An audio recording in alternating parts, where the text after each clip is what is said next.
दीक्षा श्रीवास्तव। आज मैं आप लोगों को क्लास 12 का first chapter relation and function की एक्सरसाइज 1.1 का क्वेश्चन नंबर 5 पढ़ाऊंगी, जो है check whether the relation R in R defined by R A B is less than equal to A B cube is reflexive, symmetric और transitive. बताना है कि ये रिलेशन जो दिया हुआ है ये रिफ्लेक्सिव है, सिमेट्रिक है या ट्रांजिटिव है। तो पहले रिफ्लेक्सिव चेक करने के लिए हम लोग फॉर रिफ्लेक्सिव रिलेशन क्या दिया हुआ है, A B such that A is less than और इक्वल टू बी क्यूब। तो रिफ्लेक्सिव चेक करने के लिए अगर हम कोई नेचुरल नंबर लेते हैं तब तो ये रिफ्लेक्सिव प्रूव ही हो जाएगा। अगर हम मान लो हम 2 और 3 लेते हैं तो 2 इज़ लेस देन और इक्वल टू 3 का क्यूब। तो 2 3 के क्यूब से तो छोटा है ही है, लेकिन हमें ये सारे नंबर्स पर दिखाना है ना, सिर्फ हमें ये रियल नंबर में दिखाना है। तो रियल नंबर में तो और सारे नंबर भी आते हैं, तो हम लोग एक रैशनल नंबर लेके देखते हैं। रैशनल नंबर लेके देखते हैं, रैशनल नंबर किस में बिलोंग करता है, रियल नंबर में। तो अब देखते हैं 1/2 उसके क्यूब से छोटा है कि नहीं छोटा है।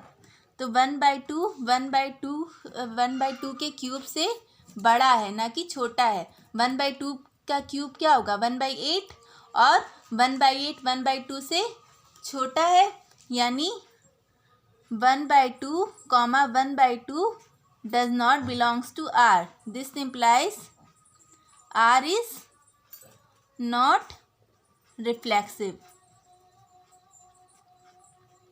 अब सिमेट्रिक,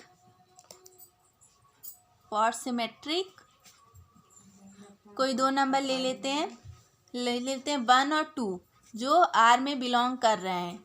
ठीक है, तो R में बिलोंग कर रहे हैं तो सिमेट्रिक के लिए हमें क्या प्रूव करना रहता है, अगर 1/2 R में बिलोंग कर रहा है तो 2 भी R में बिलोंग करना चाहिए। अगर 1 R में बिलोंग कर रहा है तो कंडीशन क्या दी हुई है, 1 इज लेस देन और इक्वल टू 2 का क्यूब। 1 2 के क्यूब से छोटा है। ठीक है, तो अब 2 अगर बिलोंग करेगा R में तो हमें क्या मिलना चाहिए, अगर 2 बिलोंग करेगा R में तो क्या मिलना चाहिए, 2 इज लेस देन और इक्वल टू क्यूब ऑफ 1। तो 2 1 के क्यूब से छोटा है, 1 का क्यूब तो 1 ही होगा, और 2 1 से छोटा तो है नहीं, 2 तो 1 से बड़ा है। तो 2 इज नॉट लेस देन और इक्वल टू क्यूब ऑफ 1। तो क्या हो जाएगा, 2 1 does not belongs to R. This implies R is not symmetric. Transitive,